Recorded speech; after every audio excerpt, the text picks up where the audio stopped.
이항영의 월가이드 시간입니다. 미증시를 뜨겁게 달군 화려하게 달군 뉴스를 중심으로 살펴보도록 하겠습니다. 이항영 위원 현지 연결해 보도록 할게요. 안녕하십니까?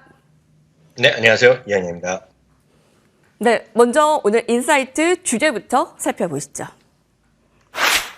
미국 증시 상승 시의 밸류에이션을 확인하라. 자, 오늘은 미국 증시 주가 올라가는 거 외에 밸류에이션을 다 봐야 한다라는 오늘 주제인데요. 국내도 마찬가지지만 미국도 이게 굉장히 중요시 여겨진다고요. 네, 맞습니다.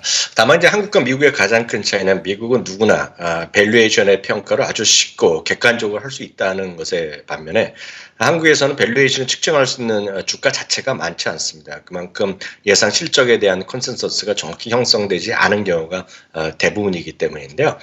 실제로 미국만 말씀드리면 연초 대비 오늘 S&P 500이 7, 8%가 올라갔습니다. 아시다시피 오늘 또다시 S&P 500이 사상 최고가를 갔습니다. 무려 16번째 사상 최고가가 되겠고요. 나스닥도 오늘 세 번째 사상 최고가를 갔습니다. 나스닥 100, QQQ는 거의 올해도 한 15, 16번째 사상 최고가를 기록하고 있는데요. 그만큼 주가가 많이 올라갔습니다. 이렇게 주가가 많이 올라가다 보니 많은 분들이 이 상태에서 주식 사기 쉽지 않다는 얘기를 많이 하시는 것이 왕왕 있습니다.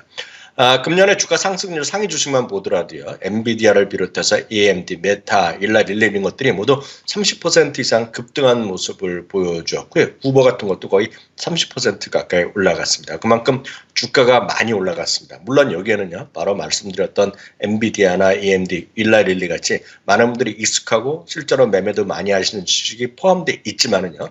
문제는 의외의 주식들도 꽤 많이 있다는 것입니다. 유틸리티 기업인 콘스텔레이션 에너지 기업이요. 올해 들어서 시가총액 기준을 보면 두 번째로 많이 올라간 주식이 되겠고요. 여러분 아시는 또 그 코치나 이런 것들을 갖고 있는 브랜드 업체죠. 테이퍼스트리도 꽤 많이 올라갔고요. 다비타 같은 경우도 주가가 꽤 많이 올라갔고 넷플릭스도 이렇게 꽤 많이 올라갔습니다. 문제는 이 모든 것들이 너무 많이 올랐고 흔히 얘기해서 차트만 보시면 이 상태에서 주식 사기가 쉽지 않고 오히려 일단 팔아야 되는 거 아니냐, 너무 이격이 벌어졌다 이런 얘기를 왕왕 하실 수 있겠고 그런 것들이 국내 주식의 경험을 많이 하셨던 분들은 분명히 타당해 보이기도 합니다. 다만요 말씀드렸다시피 1년 전 대비 주가가 많이 상승한 걸 보여드렸지만 오히려 이런 것들 중에서는요 밸류에이션이 오히려 낮아진 주식들이 꽤 있습니다. 가장 대표적인 주식이 바로 엔비디아가 되겠습니다. 엔비디아가요. 작년 딱 1년 전에 보면 포워드 PR, 즉 12개월 선행 실적 기준 PR이 50배를 넘어섰고요. 작년 초만 하더라도 70배가 넘었던 것인데요. 지금 오늘 현재 다시 920달러를 넘어서지 않았습니까? 앞서 말씀드렸다시피 1년 전 PR은 50배가 넘었는데요. 지금은요, 오늘은 32배가 채 안 됩니다. 그만큼 오히려 주가는 뭐 폭발적인 성장을 한 거 여러분들도 다 아실 것 같고요. 올해도 70% 가까이 올라갔지만 PR은요, 그러니까 밸류에이션은 작년 대비 오히려 40% 가까이 떨어졌다는 겁니다. 즉, 주가 자체는 비싸진 걸 우리가 다들 인정하지만 가치를 평가했을 때 그 주가에 대한 상대 가치는 오히려 40%가 떨어졌다는 것이 되겠습니다. 우버도 작년 말에 S&P 500에 편입되면서 주가가 엄청 올라간 거 많은 분들 아실 것 같은데요. 작년에는 PR 자체가 의미가 없었습니다. 2,000배가 넘었는데 지금 60배밖에 안 됩니다. 아마존 얘기는 많이들 요즘 들으셨을 것 같습니다. 이거 미국의 IB들도 많이 하고요. 국내에서도 많이 얘기하는 걸로 알고 있는데요. 아마존도 마찬가지입니다. 작년에 54배, 55배였던 PR이요. 지금은 40배밖에 안 된다는 거 보셔야 되겠고요. 인텔도 36배였는데 지금은 29배밖에 안 됩니다. 저희가 어저께인가 그저께 저희 전해드렸던 엑선 엔터프라이즈요. 테이저건 하는 회사죠. 작년에 74배 정도 됐는데요. 지금은 68배밖에 되지 않습니다. 그런 관점에서 보면 늘 말씀드리지만 주식을 어떤 주가 자체, 차트만 보고 여러분들 익숙하게 매매하셨다가는 미국 주식은 돈을 벌기가 오히려 쉽지 않습니다. 그리고 대부분 이렇게 지나가죠. 야, 엔비디아 저렇게 많이 올라갔는데 나도 한때 갖고 있었다는 거로 만족할 수밖에 없죠. 왜냐하면 한번 팔고 나서 다시 산다는 얘기를 제가 숱하게 들어갔지만 주가가 8원인데 계속 올라가는 상태에서 다시 살 수 있는 용기 있는 분들이 그렇게 많지 않습니다. 현실적으로 보면. 그렇기 때문에 미국 주식은 주가 자체만 보시면 절대 안 되시고 항상 밸류에이션을 꼭 접목해서 여러분들 주식 투자 판단에 꼭 좀 참고하시면 좋을 것 같아서 오늘 종목별로 이렇게 간단하게 몇 종목까지 별도로 소개해드리는 시간을 가졌습니다. 그렇군요.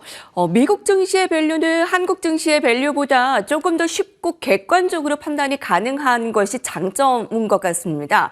주가가 상승하는데도 밸류는 낮아진다. 굉장히 우호적인데요. 아마존, 우버, 거기다 엔비디아가 바로 그러한 현상을 나타내고 있습니다. 주가는 올라가지만 1년 전보다 가치는 더 떨어지면서 각광을 받고 있습니다. 자, 브로드컴 실적이 나왔는데요. 4분기 매출 예상치 하회, 그리고 EPS는 좀 상회하면서 지금 시간에서 4% 급락한 부분 체크가 되고 있습니다. 자, 오늘의 헤드라인으로 넘어가도록 하겠습니다. 첫 번째는 존재감 옅어지는 혁신의 아이콘, 바로 애플이죠. 일각에서는 연일 하락하는 애플을 두고 좀 매도 시점이다. 아니다, 매수의 기회다. 굉장히 지금 극과 극인데요. 어떻게 바라보십니까? 네, 맞습니다. 애플은 오늘 하루 종일 소위 반등을 모색하는 정도에 지나갔고 일부 반등 시도했겠지만 결론적으로 보면 어제까지의 급락, 어제까지 6일 연속 하락한 이후에 오늘 좀 반등 시도했지만 결국은 조금 더 주저앉았습니다. 그래서 결국은 7일 연속 하락. 물론 오늘의 하락폭은 거의 없다 손 치더라도 하여튼 기술적으로 보면 7일 연속 하락했습니다. 물론 반등을 모색했다는 것 자체는 의미 있습니다. 연초 대비 오늘까지 해서 얼추 12%로 하락했기 때문에 상당히 부진한 것이 같습니다. 앞서 말씀드렸다시피 S&P 500은 7, 8%가 올라갔는데 애플은 12%가 떨어졌기 때문에 그만큼 시장에서 완전히 언더퍼폼했다라고 보셔야 되겠습니다. 물론 애플에 대해서 오늘 현재도 보면 이게 새로운 하락의 시작이라는 건 엄청 경고의 목소리도 많지만 대표적인 애플에 대한 소위 강세론자죠. 웨드부시의 댄 아이브스 얘기를 오늘 잠깐 해드리도록 하겠습니다. 웨드부시의 댄 아이브스는 이미 한 달여 전에요. 이게 4조 달러가 내년이면 갈 수 있다 얘기할 정도로 상당히 강하게 보는 분이라는 걸 미리 좀 염두에 두시고 들으시면 될 것 같습니다. 이분이 현 시점에서 애플 주식을 매도하는 것은 기술적으로 매도하면 다 좋다는 얘기지만 그렇지만 중대한 실수가 될 것이라는 얘기를 하고 있고요. 오히려 매수의 기회다라고 얘기를 하고 있습니다. 애플이요. AI 프로젝트를 발표하고 적용하기 전에 주식을 매도하는 것은 좀 더 심하게 얘기하죠. 이분은요. 단순한 잘못이 아니라 역사적으로도 큰 잘못. 우리나라도 뭐 역사적인 거로 잘못 이런 표현을 과하게 쓰는 경우가 있는데요. 딱 그런 얘기를 하고 있습니다. 왜냐하면 애플의 미래에 대해서 자기 여전히 낙관적이라는 얘기하고 있고요. 이 회사가 지난주였죠. 소위 전기차 프로젝트를 포기한 것이었는데요. 그것에 결정한 것은 오히려 상당히 큰 결정적으로 좋은 판단이었다라는 얘기를 하고 있습니다. 이분이 최근에 아시아 지역을 출장 갔다고 합니다. 1분기에 애플의 이 지역, 아시아 지역에서의 부진은 불가피하고 있지만 애플에 대해서 여전히 자신은 긍정적인 관점을 갖고 있다는 5가지 이유를 대고 있습니다. 여러분들 얼마나 공감하실 수 있을지 한번 판단해 보시기 바랍니다. 첫 번째는 2024년 아이폰 판매의 전망치는 여전히 기존 입장을 유지한다는 얘기하고 있고요. 생각보다 많은 분들이 이번 아이폰 15가 그만큼 안 팔렸다 얘기하면 오히려 아이폰 16에 대한 업그레이드 수요가 올해보다 훨씬 늘어난 2억 7천만 대 정도로 늘어날 수 있다는 얘기를 하고 있습니다. 세 번째는요. 서비스 매출의 2자릿수 증가를 하면서 가치를 유지하는 요인이 될 것이라는 얘기하고 있고요. 지난번에 이제 팅콕이 AI가 이제 언젠가 곧 발표할 거란 얘기하고 있는데 업계에서는 금년 6월 정도에 발표할 거라고 얘기하고 있죠. AI가 마침내 새로운 앱스토어의 계산의 형태로 앱에 등장할 것이고 아이폰 16의 기본 장치가 될 거란 기대감을 갖고 있다는 거죠. 그리고 전체적으로 애플은 전 세계에서 22억 대의 iOS 기기를 보유한 채 지금 전 세계에서 쓰이고 있다는 거죠. 그렇기 때문에 세계 어느 회사보다 강력한 설치 기반을 보유하고 있기 때문에 다음 단계의 수익 창출 단계가 곧 눈앞에 있다는 점을 들으면서 말씀드렸다시피 이분은 댄 아이브스는 시장에 대해서 지금 애플에 대해서 오히려 매수계다라는 얘기를 하고 있습니다. 지금 당장은 중국 이야기가 단기적으로 좀 어두운 구름으로 남아있지만 애플에게는 더 밝은 날이 다가올 것이라는 것도 표현했다는 것도 이해하시면 좋겠습니다. 다만 이분의 얘기가 지금 전체적으로 앞선 얘기는 아닙니다. 매수견은 이분은 250달러에 제외하기는 하고 있지만 기타 월가의 투자 의견은 제가 지난주에도 한번 확인해 드렸는데요. 금년 들어 목표 주가를 상향시킨 것은 한 곳밖에 없고요. 네 곳이나 내려놨고요. 투자 의견 상향을 한 곳, 하향도 세 곳이나 있었기 때문에 전반적으로 지금의 분위기 자체가 단기적인 흐름은 좋지 않다라고 이해하시면 되겠습니다. 네, 애플 살펴봤고요. 다음 헤드라인 살펴보겠습니다. 경구용 비만 치료제 임상 데이터 공개 CNBC인데요. 바로 노보노디스크입니다. 테슬라를 제치고 시가총액 12위에 등극했습니다. 최근에 노보노디스크 일라이 11 굉장히 주목받고 있는데요. 이번에 노보노디스크의 임상 결과가 나왔는데 굉장히 잘 나왔다고요. 네, 여태까지 아시다시피 이제 그런 그 비만용 치료제는 대부분 이제 주사제 형태로 나와 있지 않습니까? 그런데 그보다 훨씬 주사제를 맞고 뭐 본인이 맞는다 하더라도 어려움이 있지 않습니까? 그러니까 쉽게 해서 먹는 비만 치료제에 대한 기대감에 대한 노력이 또 많이 있는 거죠. 이름도 어렵습니다. 아마이크레틴이라는 임상 일상 시험이 공개됐습니다. 다시 말씀드리지만 임상 일상 단계라는 걸 꼭 염두에 두셔야 되기 때문에 아직 갈 길은 멀고 멀다라고 보셔야 되겠습니다. 여하튼요.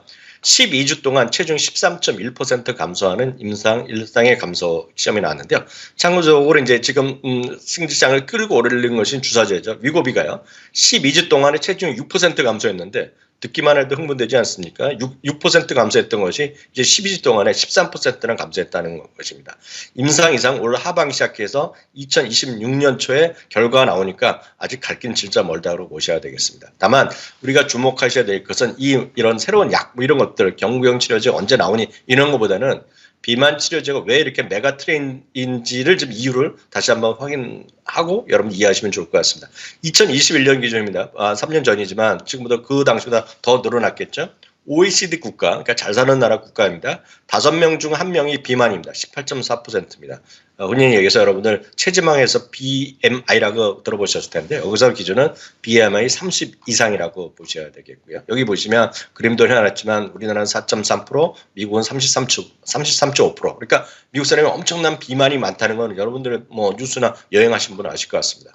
미국 내 비만율은 계속해서 증가 추세이고요. 소위 과체중까지 합치면 70% 이상까지 간다라고 얘기합니다. 그만큼 이 시장 자체가 광대하게 커질 수밖에 없다는 것 자체는 분명히 팩트로 이해하시면 되겠습니다. 오늘의 헤드라인 마지막 문을 열겠습니다. CNBC입니다. AI 아직 초기 단계. 네, 이러한 분석 많죠. 자, 이번에는 베어드 증권에서 나온 소식입니다. AI 뭐 초기 단계다 하면서 탑픽 종목을 꼽았는데 지금 굉장히 좀 궁금하신 분들이 많을 것 같습니다. 네, 광범위한 상승에도 불구하고요. 베어드 증권은 AI의 물결은 아직 초기 단계에 불과하다고 얘기를 하고 있습니다. 이런 AI에 관련된 업체는 두 가지 정도로 보실 수 있겠죠. AI 관련된 기술이라든가 하드웨어, 소프트웨어를 제공하는 것도 여기에 이제 포함되겠고요. AI를 활용해서 새로운 어떤 서비스라든가요. 그런 어떤 그 상품을 만들어놨는데 효율적으로 사용할 수 있는 거. 그러니까 서비스도 제공하고 AI를 활용해서 다른 업무를 잘할 수 있는 이 모든 것들을 포함해서 리스트를 만들어 놨는데요. 작년에도 한번 했는데요. 이번에 그 리스트를 업데이트했다라고 이해하시면 되겠습니다. 그러면서 베어드 선정한 AI 그리고 머신러닝과 관련된 톱 10을 선정했는데요. 여러분들 저 좋아하시는 엔비디아 같은 건 당연히 들어가 있겠고요. 아마존, Zscaler 그리고 크라우드 스트라이커 그리고 스노우플레이크, 그리고 몽고DB, 어도비, 클라우드플레어, 세일즈포스, 핀터레스트까지 한 10종목이 들어가 있습니다. 가장 유명한 것은 역시 엔비디아가 되겠고요. 그 외에 여러분들이 주목하실 만한 것들 여전히 올해도 상당히 기대가 되는 엔비디아를 제외하고는 제가 봤을 때는 매그7 중에서 가장 큰 관심을 갖는 것이 아마존인데요. 이 정도 아마존 그리고 엊그저께 실적을 발표했던 크라우드 스트라이크 정도를 세 개를 여러분들 꼭 관심 갖고 좀 투자에 염두에 두시면 좋을 것 같습니다. 네, 이항영의 월가이드였습니다. 여기까지 듣겠습니다. 위원님 감사합니다. 네, 감사합니다.